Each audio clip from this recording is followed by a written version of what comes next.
talking about dead bugs and how to properly perform a dead bug, whether it be in the clinic or gym setting.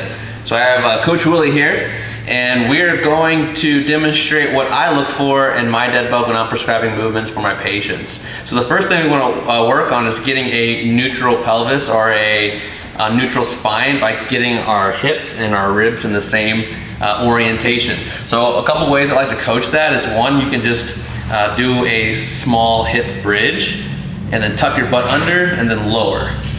So that right there is a good way to kind of get the pelvis and the rib cage in line. Or another way is you can relax here again completely.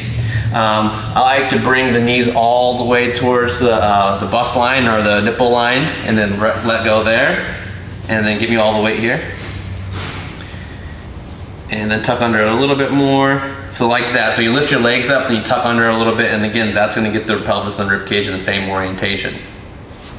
All right, so whenever I'm coaching this up as well, I like to have the knees wider than the ankles. So we don't want our knees touching each other. We wanna keep them wide here. This wide pattern helps turn the hip flexors off, and we can really focus on the pelvic floor and the diaphragm and all the core muscles that orientate that area. And then two, I like to keep the hamstrings the heels a little bit higher. That allows the hamstrings to get a little bit more taut. When they're a little more taut here, you can manage that position, that neutral spine position a little bit better, opposed to being here at 90, which you see a lot in like the fitness world.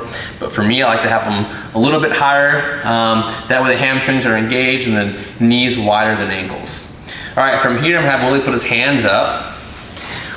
His job is to maintain this cylinder position in his trunk. So this low back needs to stay flat against the floor during the whole movement. And the goal here, the objective, is for him to get into this position or maintain this position without turning red in the face. He shouldn't clench his jaw. He shouldn't he shouldn't be really, really red. He should be able to get to this position and maintain this position without holding his breath or without being the hardest thing he's done all day. So once he can get here and breathe through it, that means he has control, and we can start moving from there.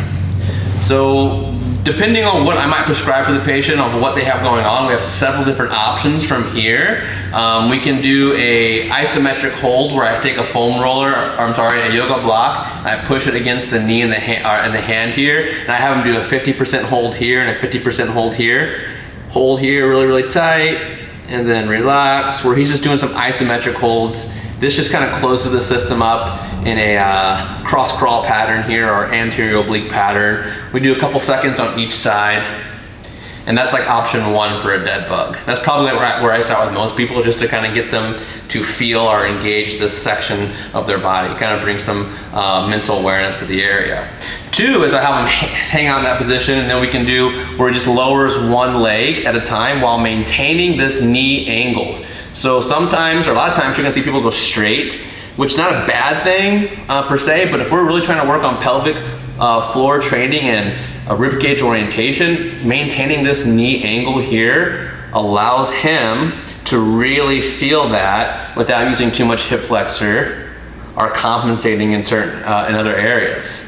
So once he can maintain that form there, we can do another level up where he takes that leg and arm that goes down. So he's doing a really, really good job at maintaining this trunk position.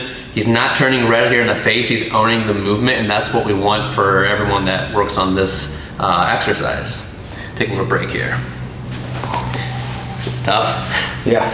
So when you bring that much awareness and that much mindfulness to this position, it can be really tough no matter how strong you are. I mean, he's a really, really strong guy, but we're just having him really localize and focus on these areas. I guess another thing to note about why we want it to happen like this is he wants to have his trunk stability, because the more stable his trunk is, or the more engaged his trunk is, the more mobile his limbs can be. If his body feels safe in a position, it's gonna grant you access to more ranges.